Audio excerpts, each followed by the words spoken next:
Hello, everybody, and welcome to Swampy Comics. I'm Swampy, and today we're going to be throwing the new comics that came out the week of January 28th, 2026, into the Guy Gardner tier list. And there's a whole lot of them this week, so let's just jump right in with Absolute Batman number 16, written by Scott Snyder and Nick Dragotta, with art by Nick Dragotta, colors by Frank Martin, and letters by Clayton Cowles. Um, last issue of Absolute Wonder Woman, we had Bruce crossing over into her neck of the woods, and hey, this time Diana's coming over into Bruce's story, which is really cool because in the in the Wonder Woman issue it was Diana going to Gotham City, and in this issue we have Bruce going to hell, looking for a way to cure Waylon. Um, I thought this issue was a lot of fun. Really just built on the rapport between these two, and already he only has one little use left of his Call of Diana coin in his bat belt. So should be interesting to see how he uses that in the future. But I like that it's not something that we're going to be doing a lot. We used up 2 out of 3 of the uses, and yeah, we only got one more, so that's pretty cool. But this was a really fun and funny adventure at some points with some callbacks to like issue 4, I think it was, the issue about the science fair and his dad, um, as well as just a really cool and badass fight at the end of the issue. Yeah, this was great.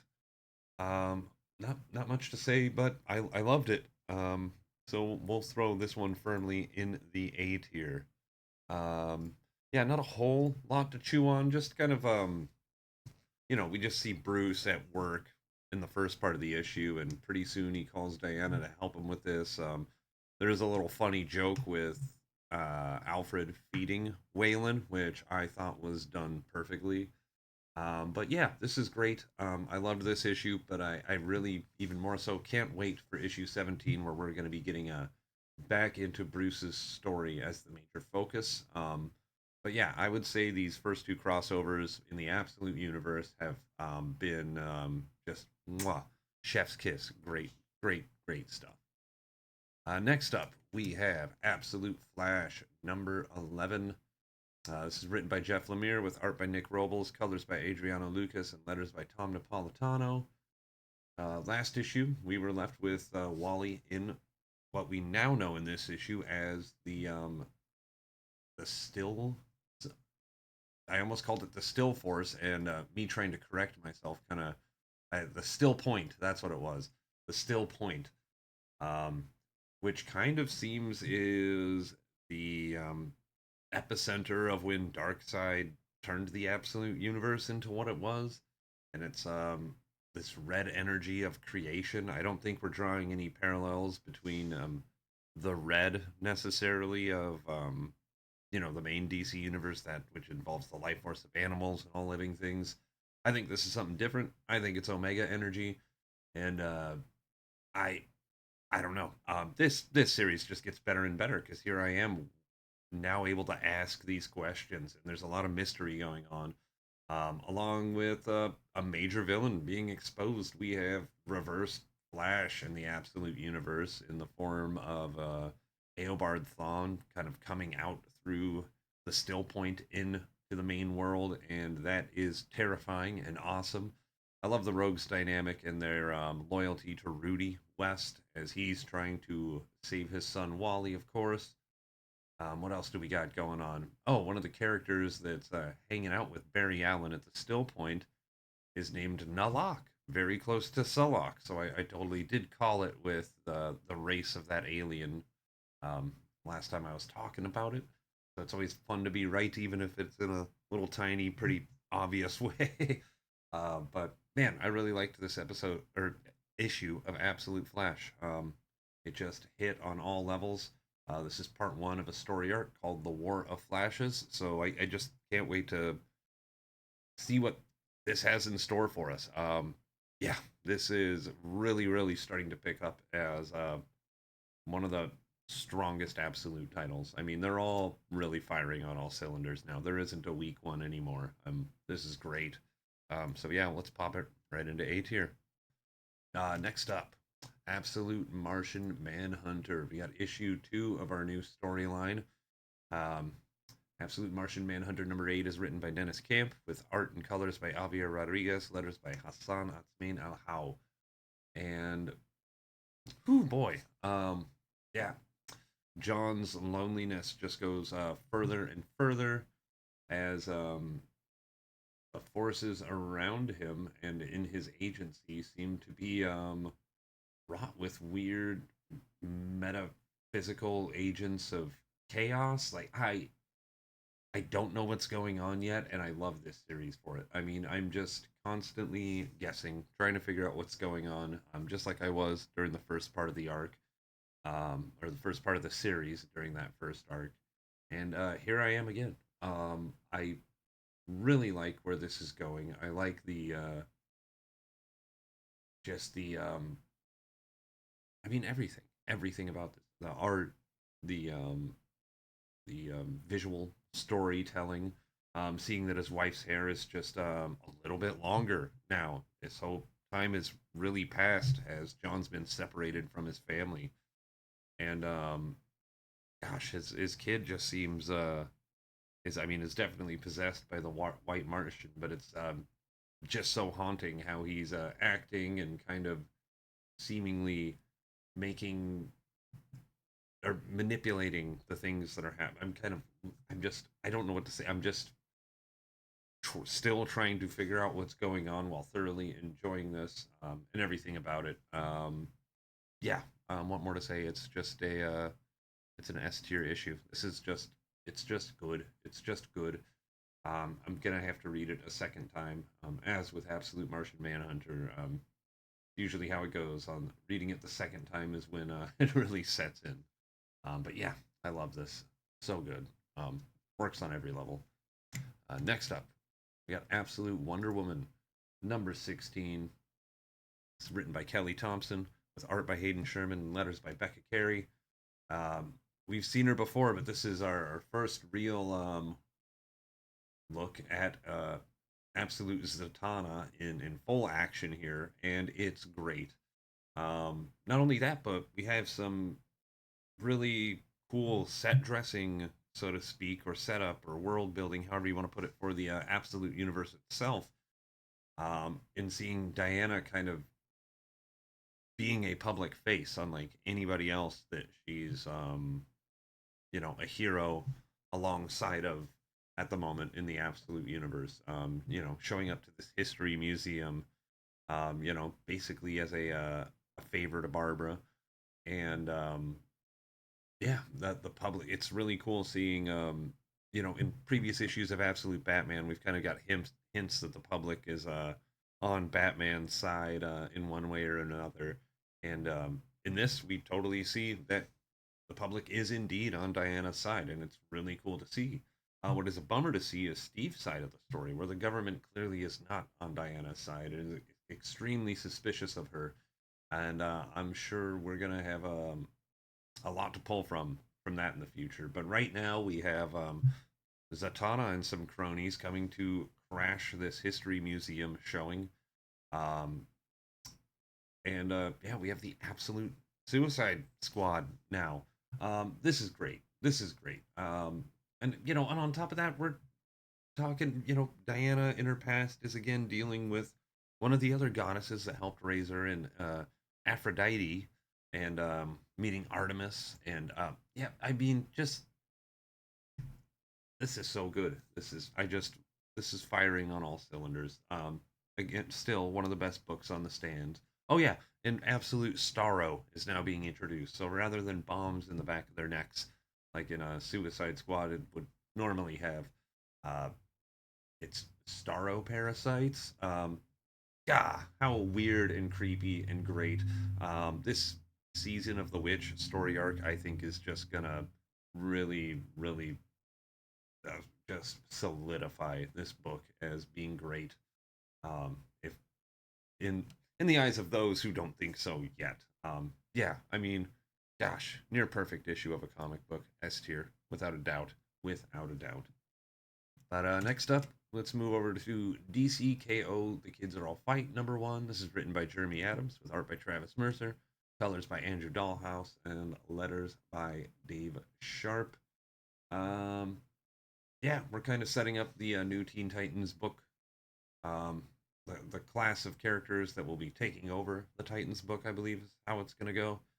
But yeah, um, got Batgirl, Boom, Cheshire Cat, Fair Play, Quiz Kid, Arsenal. Well, sorry, Arsenal's on the side of things, but and Superman John Kent kind of hanging out with these kids at the request of Arsenal and Wonder Girl as they are taking on Grail and the forces of Apocalypse in the pages of the Titans comic book during all this DC chaos stuff. And the young kids want to go help, and John Kent is supposed to be babysitting, so to speak, and the kids go run down to Earth, and he has to go get them, and he enlists the help of Cassie Kane, Batgirl, to help them, and big fight with Granny Goodness and the Furies happens, and at the end, yeah, Static Shock comes out, and it looks like he's going to be a part of this team going forward, which is probably the coolest part of that book. I don't really have a connection to that character, but I understand he's a character that people really have a strong connection with, and people really want to see more of. So it was a cool pop to see him pop up in this book, but I don't know. All in all, this just wasn't for me, but it wasn't bad by any means. It just wasn't for me. So I think it's just gonna sit happily in the C tier, in an average tier for me. Yeah, you know, not bad, not great. Served a purpose well for. I mean, this DCKO event has been really good at making sure the right gaps are filled with what characters are doing what within certain books, and yeah, I think this is necessary to a degree, and a lot more necessary than Galactic Slam was last week, even though I liked that a little bit more. But yeah, this was fun. One character I do want to see more of is Fairplay, Mr. Terrific's kid. I think that's a pretty cool concept. A neurodivergent genius kid. Yeah, seems really neat. So I don't know. We'll see how this team shapes up in the future. Let's move on to our next book. We got G.I. Joe number 18. That's right. Written by Joshua Williamson with art by Marco Federa, colors by Lee Lawfridge, and letters by Russ Wooten. In this issue, we have the introduction to Roadblock, or of Roadblock, to the Energon universe. Um, you know, kind of catching up with on the side of that, we have catching up with Cobra Commander and Destro, and with the Dreadnoks coming to join Cobra, and Cobra Commander, of course, being one step ahead of Destro's deceitful ways. We'll see how that pans out for you know Cobra. I'm sure. I'm sure they'll just forgive each other and move on once that deceit has come to light. But yeah, no Zartan this issue. He was just the cliffhanger of last issue, so us Dreadnought fanatics are gonna have to wait a little longer. But it's really cool seeing Tomax and Zamot come and try to recruit Marvin and his business for basically Cobra fundage and operations. And after they don't take no for an answer enough time, they decide to attack him. And boy, that's the worst mistake you could have made, because Roblox does not take that sitting down. And yeah, this ruled. This might have been my favorite issue of this series so far. I just thought this was one of the most badass comics I ever read, and just so fun and funny in the right ways. And I mean, I don't think Williamson could be doing any better on this book right now. Yeah, S tier comic for sure. Like this is where I'm gonna be telling people to start if they want to get into GI Joe. Be like, start at 18. Just go. You'll be fine. You'll be fine. Yeah, this is great. Love, love, love, love, love, love this comic right now. Oh, so good, so good. Next up, we got Green Lantern number 31, written by Jeremy Adams, with art on this one by Osvaldo Pestana Montfeller, colors by Romulo Fiordo Jr., letters by Dave Sharp. In this issue, yeah, Hal, is totally looking for help from his old buddy Barry, and an old powerless Barry has some stuff to deal with that he needs Hal's help with, and yep, just another fun buddy issue from this current run of Green Lantern stories, which I really like. Kind of Hal taking a vacation with buddies, Batman, Green Arrow, uh, just yeah, I really like this tone for Hal. Um, Not a whole lot firing off in this issue, though. Like, I'm a big fan of the Green Lantern mythos at large, and so I am ready for us next issue to kind of come back around to bigger things, so to speak. But yeah, I don't know. All in all, I had a lot of fun with this issue, and it was really silly and Silver Agey. Hal creating a construct around Barry Allen that would let him temporarily use his powers. Whatever. Um, that was fun. But not maybe not my favorite issue, most favorite issue of this run. Um, but nothing bad by any means. Again, um, I guess we'll put this one just a little bit above average here. We'll get it in the B tier.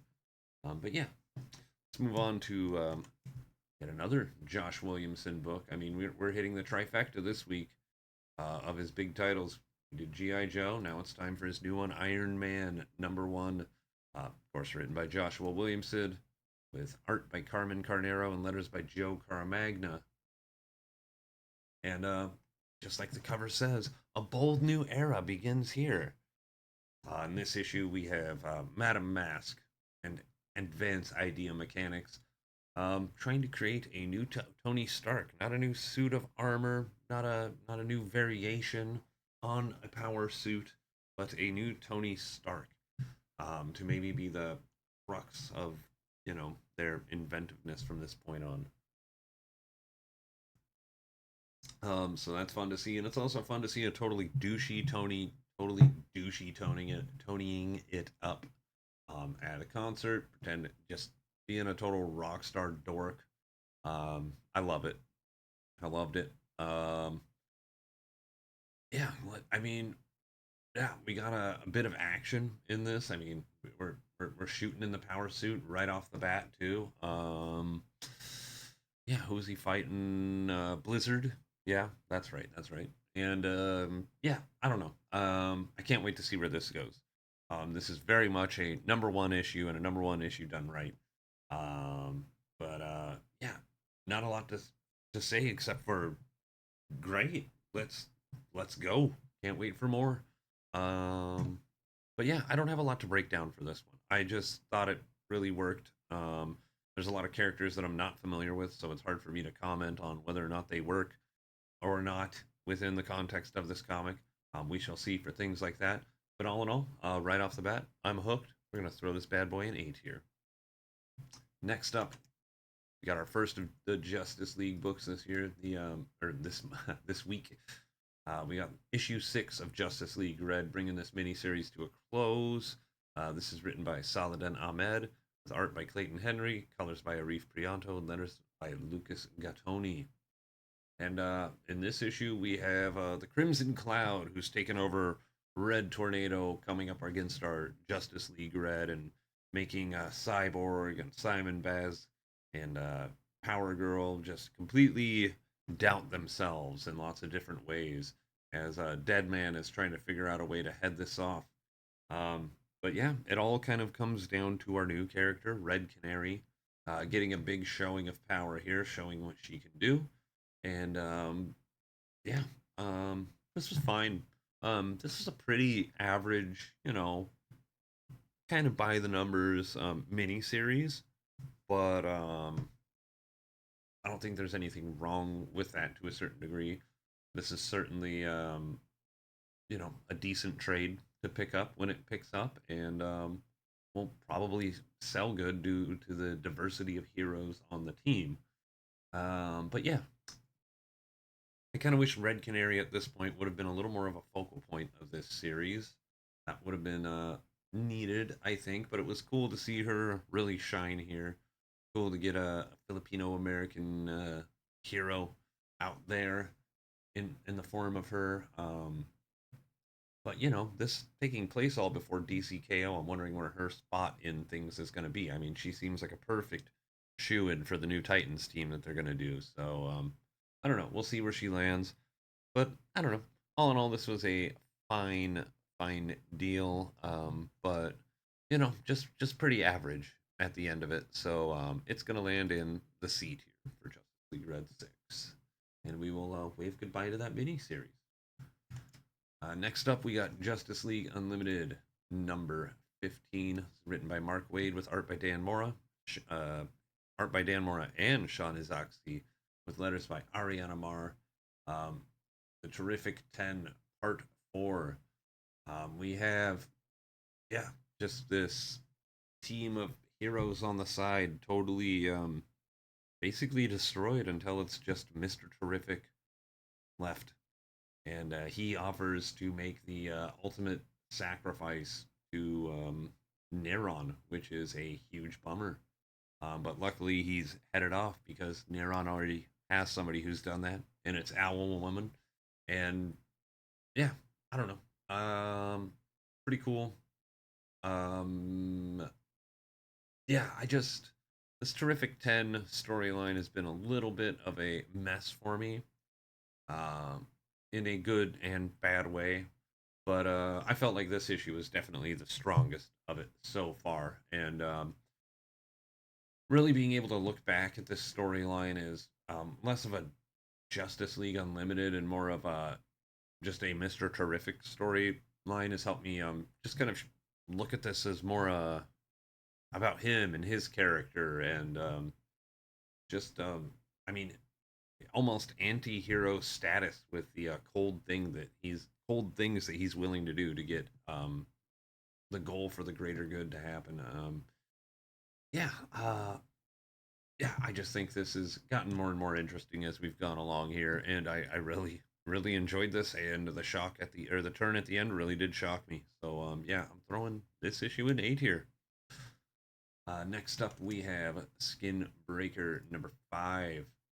Written by Robert Kirkman with art by Dave Finch and colors by Annalisa Leone. In this issue, we have Enoch away from his tribe while the gatherers are suffering under Paka's reign.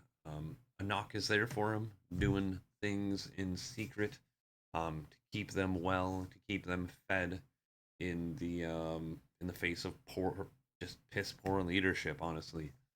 Um, and that all comes to a head because Enoch decides to reveal himself at the end of this issue, and spurred on by his father, even though Enoch saved Paka's life and Paka recognized that, his father will just not let the slights of the past go and just insists that the old ways be maintained and that Paka's honor must be um, avenged, and so Enoch is to be hunted down. Yeah, the next 4 issues are. I only got 3 left after this. Oh my gosh. The next 3 issues of this series are bound to be a lot of fun and action packed. I just think this is a great achievement. I've seen people give this story criticism for being too simple, and I'm like, what? In what world are simple stories bad? A simple story can be good. Simple doesn't mean bad. And does the art have way more moving parts than the storyline? Yeah, but that's fine. There's nothing wrong with that. We don't need. I mean, this it's just this is an amazing series, and this it just hits on all everything it tries to attempt to do, and I just love it. I'm getting all flustered because I'm getting excited to talk about a thing. But yeah, Skinbreaker, I think it's a classic, and it's a great time to be a comic book reader right now because look at this tier list. Everything's sitting near the top of the chart there. That's so great. We have 2 more books left. Next up, we got Superman number 34, written by Joshua Williamson, pencils by Eddie Barrows, inks by Aber Ferreira, colors by Alejandro Sanchez, and letters by Ariana Mar. And in this issue, we have a robot Superman, Superwoman Lois Lane, and Superboy Prime trying to figure out how to get to Clark so, they can tell him the things that he needs to know in order to defeat the DCKO tournament. And yeah, that doesn't matter because what matters is Superboy Prime is taking over this series, and it begins with this issue. And I love it. I love his character. I love who he is. I love how powerful he is. This just rules. Yeah. Um, as Earth is getting just turned into apocalypse, basically, Lois Lane and Superboy are trying to make wrongs right, all while being headed off by the Legion of Darkseid. And it's cool. We're getting some characterization from the Legion of Darkseid. Now that they're in this world, it's almost like they're seeing hope again, and they're being influenced by Superman to do things like be in love. Um, and because they weren't influenced by Superman, they're not friends, so they're not getting along. Now that they're out of Darkseid's direct hold, it seems like they're infighting already over petty things and slights to each other, and that's really cool to see. But honestly, not as cool as seeing Superboy Prime just with ease mop the floor with Lightning Lad and Sunboy. And holy crap, yeah, that whole because you guys are in big trouble because you just messed with my new BFF Lois Lane. Come on, man. This era of Superboy Prime as the head of this book is going to be totally awesome, and I cannot wait to see him just mop the floor with the Dark Side Legion over the next couple of issues. This is top tier stuff. So it goes in S tier, without a doubt. So good. All right, in our next book, last book, um, we got The Flash. Should be under F, but ended up getting put under T for the. So here it is at the end of the list. But The Flash, number 29, with its DCKO tie-in, Impulse Control, Part 4. Um, this issue is written by Mark Waid and Christopher Cantwell, with art by Vasco Georgiev, colors by Matt Herms, and letters by Buddy Bedoin. Um, I loved this issue. I'm not a Flash guy, just reading this because of DCKO. This ruled. This shot off on this just like Wally and Bart figure out they got to go back in time to make sure that Barry's origin isn't sabotaged and that he gets his powers. And the way that that played out was just so good. Like Bart getting out of his bed and stealing a car and driving through a wall and bowling over. Just mwah. I loved this issue. It was so fun. Um, I think the only thing that really brought it down is maybe I'm just maybe I just don't have the attachment with these characters that a Flash fan would have to maybe enjoy this issue to the fullest, and I honestly can't pin why. I think it maybe has something to do with the constant setup of I'm Wally West, and right now I'm running as fast as I've ever had to run before because this is happening and this is happening. I'm like, well, I mean, come on, we're at like part 4 of this storyline and issue 29. We're in the middle of DCKO. We don't have to set it up every time, but I feel like that's a thing. And to be fair, I mean, Green Lantern does the same thing with I'm Hal Jordan and I'm a member of the Green Lantern Corps. Da da da da da da da. And this is da da da da da da da. And I've been doing this since the United Planets. Blah blah blah. So I mean, I'm just being nitpicky. But yeah, I loved this. This was great. I think all these DCKO tie-ins are really just so good. Like I was reading things like some old events, Green Lantern centric ones like Blackest Night and Brightest Day, and the amount of tie-ins I felt like I could skip was just extreme. But these ones you could skip if you're not a fan of it. but they just add so much when all the moving parts are put into place and they all are actual, little gears that are hooking up into the bigger gears of this storyline, like instead of just bubbles that are branching off of a thought bubble of them, you know what I mean, like of the main story. But yeah, I just love this, the way they are doing this event. It's a lot of fun, and that's gonna throw the Flash in A tier this week. And as for the book of the week, I think, let me get it to the right layer here and make it large. But yeah, I think it's gonna be old. Oh, whoops. Nope, nope. You get back there because it ain't you. It's this one. It's a GI Joe. Um, this ruled so much. Like this, just I, I can't believe this comic is as fun as it is. Like it, it just everything it means to do. It's so good. And these other books that are in S tier and A tier for that matter are just, this is one of the best comic book reading weeks I've had since I've been buying comics since last March. This one was one to remember. Ooh, last week of January 2026. Holy crap! The week of the Williamson trifecta. Oh, what a good week to be a reader. Even the lower tier stuff was just fine and good. Like, just average at worst. Like, that gets me excited. I just realized I've been covering my face that whole time. So, thanks for watching. Like and subscribe if you could. Leave a comment below. Always love to hear from you folks. And see you in a day or two when we do our previews for the first week of February 2026. And until then, you stay safe out there. Keep reading.